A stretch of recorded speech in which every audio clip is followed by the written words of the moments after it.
They never get it when you're there. That's the hardest truth to swallow when you're dealing with someone avoidant. While you're showing up with consistency, patience, and real effort, they're building emotional walls. Not always maliciously. Sometimes it's subtle. Pulling away after a good weekend, shutting down during a vulnerable conversation, acting indifferent when you're emotionally invested. They're running from something, and in most cases, it's not even you. It's what you represent. Intimacy, vulnerability, expectations. These things scare the avoidant, so they retreat. And in doing so, they miss what's right in front of them. It's only when you're no longer there that things begin to stir in them. See, the avoidant often thrives in the comfort of distance. They feel safe when love isn't pressing too close, so they misread your presence as pressure. They translate your care as control. Your emotional availability gets twisted into neediness in their mind because they haven't yet matured into the kind of emotional depth that a healthy relationship demands. But the moment you step back, not out of a game, not to manipulate, but because you genuinely reach your limit, they start to feel something they're unfamiliar with. Absence, and not just physical absence, emotional absence, the absence of being deeply understood, of being cared for without having to earn it. That absence is disorienting to them.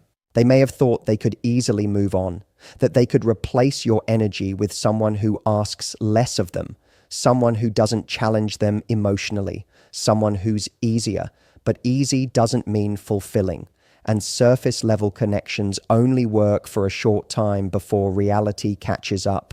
Eventually, the distractions fade, the excitement wears off, and they find themselves replaying moments they didn't appreciate when they had the chance. Your voice, your loyalty, the way you held space for them. It begins to haunt them, not because you were perfect, but because you were real, and real is rare. But their realization doesn't come in a dramatic epiphany like the movies. It creeps in, quietly, in between text threads that don't stimulate them, in awkward silences with people who don't get them, in the middle of the night when there's no one left to impress. That's when they start to see it, that you weren't just another option, you were the connection they told themselves they didn't need. And that narrative begins to crumble, because while they were pushing you away to protect themselves, they were also sabotaging the very thing they were craving at their core, closeness without fear. The avoidant thinks that detachment is freedom, but what they find is that freedom without connection becomes loneliness. They remember how you showed up for them when it wasn't convenient, how you tried to understand them even when their behavior made it hard to love them. They think about the emotional safety you provided, and suddenly the things they once took for granted become the things they miss the most. That's the twist. They don't realize your value when you're giving. They realize it when they're no longer receiving. And let's be honest, your absence is powerful, because when someone loses access to your time, your energy, your emotional support, they have no choice but to sit with the void. They can't fill it with surface-level conversations or half-hearted dating, because what they lost wasn't superficial. It was emotional intimacy. You weren't just someone to talk to. You were someone who saw them, who read between the lines, who noticed what others didn't. That kind of connection isn't something people find twice, and the avoidant knows that, eventually. By the time they realize this, they're often caught in a place of emotional conflict. They want to reach out, but pride and fear hold them back. They scroll through your photos, revisit old texts, wonder if you've moved on, try to convince themselves you weren't that special just to ease the discomfort, but it doesn't work. Because deep down, they know the truth. You were irreplaceable. Not because you were flawless, but because you were honest. You gave them something they weren't prepared for but desperately needed, unfiltered, consistent love. And they start to see the cost of their avoidance, that in trying to protect themselves from the potential pain of closeness, they created a much deeper pain, regret. They didn't just lose someone, they lost a version of themselves that only existed in your presence. The softer side, the vulnerable side, the version that dared to hope for something lasting. And now that you're gone, they feel the weight of what they pushed away.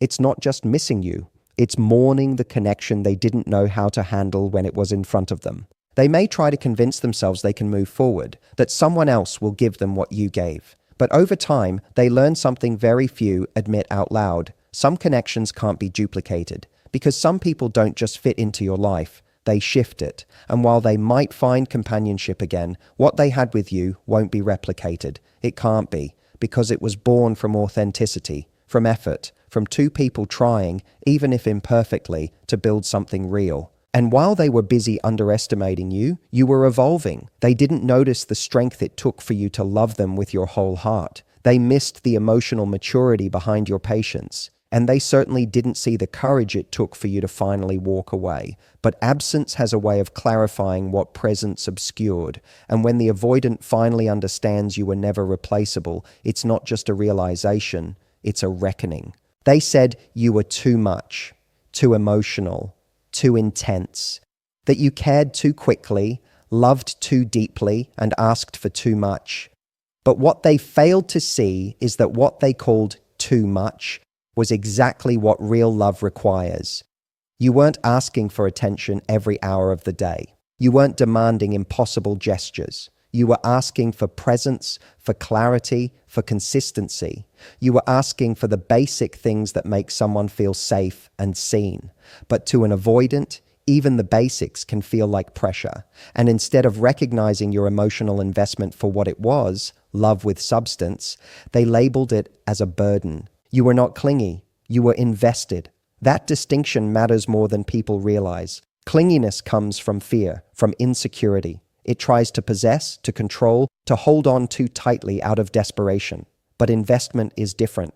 Investment is intentional. It's measured. It means you saw something in them worth growing, and you were willing to show up even when it wasn't easy. You were willing to be vulnerable, to communicate your needs, to be emotionally available. That takes strength, that takes maturity, and it takes courage, because showing up fully means risking disappointment, especially with someone who has a pattern of pulling away when things get real. The avoidant couldn't tell the difference because to them, love feels like a trap. It brings up old wounds, unresolved fears, and past dynamics they've never fully dealt with. So instead of facing those things, they retreat. They create emotional distance. They send mixed signals. They become cold when things start to warm up. And they rationalize it by saying you're too intense, too demanding, when in reality, all you ever did was try to bring depth to a connection that was begging for it. But here's the thing. You didn't fall in love with their avoidance. You fell in love with the moments in between, the glimpses of openness, the rare occasions they let their guard down, the times they made you feel like maybe, just maybe, they were capable of something more. And because of that hope, you stayed longer than you should have. You tried harder. You explained yourself over and over again, hoping they'd see that you weren't trying to control them. You were trying to connect. You weren't trying to invade their space. You were trying to build a space you could both belong in. You showed up emotionally because that's who you are. You don't do half love. You don't do lukewarm. You give what you'd want to receive. Honesty, loyalty, emotional effort. But the avoidant wasn't ready for someone who operated at that level. They wanted connection without cost, intimacy without responsibility. They liked the idea of love, but not the work it demanded. So they pulled away and made you feel like you were the problem. They made you question your standards. They made you second-guess your emotional responses. And maybe for a while, you believed them. Maybe you toned yourself down, tried to appear less needy, made yourself smaller just to maintain the connection. But none of that worked, did it? Because the real issue was never you. The issue was their inability to hold space for the kind of relationship they said they wanted. You weren't the one running from love. You were the one trying to build it, piece by piece, brick by brick, with someone who only knew how to tear down what was being built. And still, you kept offering more time, more energy, more understanding, not because you didn't have boundaries, but because you believed in the connection. You believed that if you just showed them enough care, enough consistency, they'd meet you halfway. And yet they didn't. They mistook your emotional openness for weakness. They confused your patience with passivity. But what they missed entirely is that love is not passive. It's not timid. It's not distant. Love leans in. Love stays. Love communicates. What you were offering wasn't excess. It was exactly the kind of love that makes a relationship meaningful, the kind that shows up when it's inconvenient, the kind that holds space for growth and healing, the kind that says, I'm here, even when it's hard. But to someone avoidant, that kind of love feels overwhelming. Not because it's wrong, but because it confronts them with everything they've been avoiding in themselves. It forces them to look in the mirror and ask why they keep pushing people away, why they're more comfortable with detachment than connection, why they keep labeling emotional investment as drama when really it's the most honest form of care. And one day, when the noise clears and the dust settles, they'll look back and realize that what they thought was too much was simply the presence of someone who was emotionally available, someone who wasn't afraid to love out loud, someone who didn't play games. That kind of love doesn't come around often. And when it does, most people don't know what to do with it. But you weren't wrong for loving that way. You weren't wrong for wanting clarity, depth, and connection. You weren't clingy. You were invested, and that's the very thing they didn't know how to receive. They thought they could replace you. That's the part that stings at first. Watching someone who once shared your bed, your secrets, your softest moments suddenly act like they can just slide someone else into that space. It looks effortless on the surface. A few new photos, some smiling stories, maybe even a new relationship not long after you walked away. And for a moment, you question everything. Were you really that easy to move on from? Did it matter as much to them as it did to you? Were they ever really there in the first place? But what you come to understand slowly is that what they're doing isn't replacing you. It's distracting themselves, because you weren't just a habit or a convenience. You were a real connection. You didn't just offer them your time, you offered them your truth. You showed up with your flaws and your depth and your heart wide open. That kind of presence doesn't get swapped out like a pair of shoes. It lingers, it leaves a mark, but they don't know how to sit in the discomfort of that loss, so they numb it.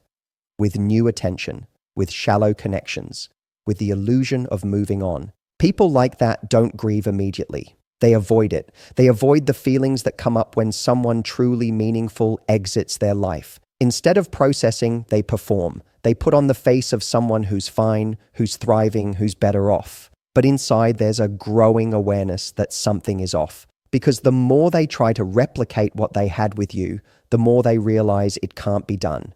The inside jokes aren't there. The emotional safety isn't there. The quiet understanding you offered without needing them to explain themselves isn't there. What they're left with is surface. Pretty, maybe, but empty. And here's what makes that reality harder for them to face. You never had to chase them. You gave, you loved, you showed up, you listened. You were all in, not because you were desperate, but because you chose them, because something in them made you believe it was worth it. You didn't need to be entertained or constantly stimulated. You just needed truth, intimacy, a real connection.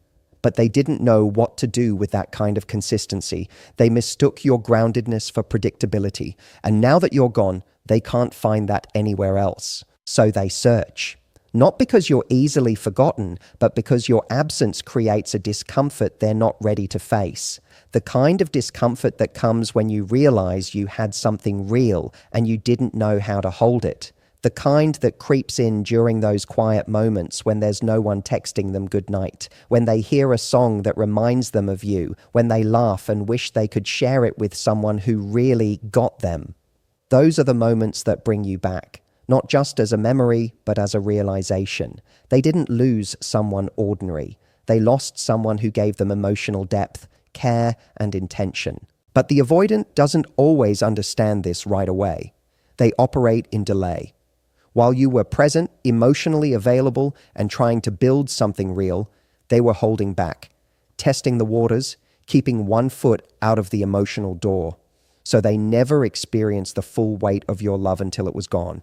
And once they feel that void, they try to fill it, not with reflection or growth, but with activity, with dating apps, with casual flings, with anything that keeps them from sitting with the fact that what you gave them can't be copied or replaced. What they don't understand is that connection isn't just about chemistry or attraction. It's about feeling safe. It's about knowing you can be fully yourself and still be met with understanding, not judgment. You provided that without needing to be asked. You created a space where vulnerability wasn't scary, where silence wasn't awkward, where depth wasn't avoided. That's what's missing in the people they try to use as substitutes. The dynamic isn't the same because you were the one bringing that emotional richness to the table. Without you, all they have is interaction without intimacy. They may not admit it. In fact, they probably won't. Most avoidants don't come back with grand apologies. They come back subtly. They test the waters. A text here, a like there. A question that seems random but is loaded with meaning. They come back not because they suddenly became someone different, but because they start to feel what they've lost. Not just a person, but a connection that grounded them in ways they didn't realize until they were back to drifting. And even then, the realization is quiet. It's not an explosion. It's a slow unraveling, a comparison they can't stop making, a comfort they can't replicate, a presence they start to miss, not because they're lonely, but because they remember what it felt like to be seen without having to perform. That's the thing about real love. It doesn't vanish when it's no longer convenient. It leaves a residue, and that residue makes everything else feel less alive by comparison. So no, they didn't replace you. They just surrounded themselves with noise to drown out the silence you left behind. But noise doesn't satisfy. It just distracts. And eventually, even the avoidant learns that you can't outrun a connection that touched your soul. You can only ignore it for so long before it starts echoing louder than ever. Absence teaches in ways presence never could. When you were in their life, they never had to imagine what it felt like to go without you. You were there, texting back, making time, forgiving, holding the space. You were consistent even when they were inconsistent. You were emotionally present while they were emotionally guarded. You leaned in when they leaned back. And because you kept showing up, they never had to fully confront what it would mean to lose you. You became a steady presence in their world. And like most steady things, they started to take it for granted. That's human nature, especially for someone who's avoidant by design.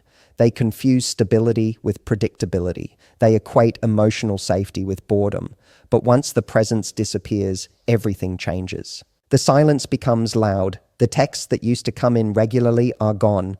The comfort of knowing you'd always be there when they needed you vanishes. And at first, they convince themselves it's fine. They convince themselves they needed space, that detachment feels better, lighter, less complicated. They might even feel a sense of relief temporarily, because avoidants often confuse emotional space with emotional peace. They equate withdrawal with clarity. But what they don't expect is the kind of silence that begins to echo. Not just the absence of messages or calls, but the absence of being understood, of being seen by someone who never asked them to be anything other than what they were. That kind of space doesn't soothe them, it exposes them. Because when someone truly leaves, not out of spite, not as a strategy, but because they've given all they could, they take their energy with them. They take their light, their care, their patience, their emotional investment. And the void that follows is not just emotional, it's spiritual. It shifts the energy in the avoidance world in a way they can't articulate at first. All they know is that something feels different, and not in a good way. The days feel flatter. The small joys aren't as joyful. There's an internal itch they can't scratch. That's what your absence does. It highlights the weight of your presence. They begin to notice it in the small, unspoken moments. When something funny happens and their first instinct is to share it with you, then they remember they can't. When they have a rough day and instinctively look for the comfort they used to find in you, only to realize it's no longer there. When something important happens and they reach for their phone out of habit, but your name isn't at the top of their conversations anymore. These aren't dramatic revelations. They're quiet, private reminders of everything they lost. The avoidant doesn't cry about it on cue. They don't write emotional essays about what you meant to them. They just sit with it. And it stings deeper because they know they had a role in creating the silence they now resent. Absence forces them to confront the emotional vacancy they always carried within themselves. It makes them realize that the comfort they found in you wasn't just about companionship, it was about relief. You were the buffer between them and their own emotional walls. You softened the hard parts. You brought light into places they didn't even know were dark. And now, without you, they're face to face with their own inability to connect deeply. They have to sit with the reality that someone once saw them, chose them, stayed with them, and they couldn't handle it. They don't say it out loud, but they replay the moments, the arguments, the moments they dismissed your feelings, the times you asked for connection and they shut down instead. They realize how often you tried to make things work, how you communicated when things were off, how you gave them chances they didn't deserve. And it starts to land in ways it never did before. Not because you finally said the right thing, not because time magically changed them, but because absence cleared out the noise long enough for the truth to settle in. Avoidants don't learn from confrontation. They learn from space. They don't absorb lessons in the middle of conflict. They absorb them when the dust settles and there's no one left to blame. That's when the mirror becomes unavoidable. And in that mirror, they don't just see you. They see their own emotional limits. They see how they pushed away the very thing they said they wanted. They see the difference between being alone and being at peace. And it's in that silence, that absence, that they finally understand what you brought to their life. There's a difference between missing someone and recognizing their value, and the avoidant, through space, begins to see both. They miss the laughter, the care, the ease. But more than that, they begin to see that what you gave wasn't common. It wasn't replaceable. Because what you gave didn't come from a place of fear or manipulation. It came from presence, from genuine emotional availability. And that becomes the loudest lesson of all. Not what you said, not what you asked for, not what you fought about, but what they feel now that your voice is gone from their life. There comes a moment when the avoidant looks around and realizes they're still running. Only now they don't know what they're running from anymore. At first, it seemed like space was the solution. The distance gave them control. They didn't have to answer uncomfortable questions or sit in the vulnerability that comes with real intimacy. They didn't have to look you in the eyes and explain why their actions never matched their words. Avoidants protect themselves with silence. They use detachment as armor. But what no one tells them is that silence eventually becomes a prison. Detachment isn't peace. It's just a slow erosion of connection. And after enough time, they start to feel the cost. When you left, they may have felt a brief sense of relief. No more pressure. No more conversations about feelings. No more having to confront what they were avoiding in themselves. But relief doesn't last when it's built on avoidance. Eventually, the high of distance fades, and they start to feel the hollowness that sits beneath it. And in that hollowness, they begin to realize that everything they thought they were escaping wasn't about you. It was about them. The discomfort they ran from wasn't your love. It was their own inability to let love in. You didn't overwhelm them. Their own fear did. They begin to feel the weight of emotional responsibility. Not because you're still asking for anything, but because now there's nothing distracting them from the truth. You were the one doing the emotional labor. You were the one checking in, making sure the relationship had direction, reminding them what it meant to be in something real. You weren't perfect, but you were trying. You were aware. You were present.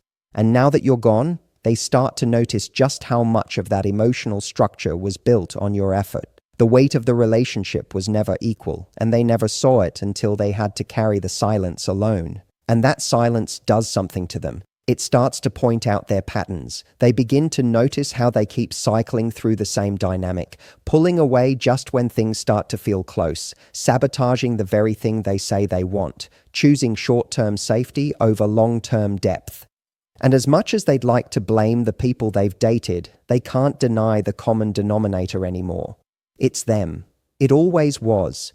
They begin to see that connection requires risk, that love asks you to show up even when it's messy, even when it triggers old wounds. And they remember how you showed up, how you stayed when things were unclear, how you asked the hard questions and didn't run from the answers. That memory doesn't leave. It lingers. Because what they thought was ordinary was actually rare. You didn't just love them, you tried to understand them. You were patient with their silence. You didn't demand perfection, you just wanted truth. You didn't ask for them to change overnight, you just wanted them to meet you where you were, but they couldn't. And now they have to live with that. They have to sit with the realization that they pushed away the one person who actually wanted to know them, not the version they performed, but the real them. And in the stillness, they start to see the difference between being alone and being isolated. When they had you, being alone felt like a choice. It was a break, a breather, a moment of space before returning to something steady. But now that you're gone, being alone feels different. It feels like something's missing, not just a person, but a connection, a softness, a mirror, someone who made them feel like they weren't too much and not enough at the same time, someone who didn't ask them to earn love, but to receive it.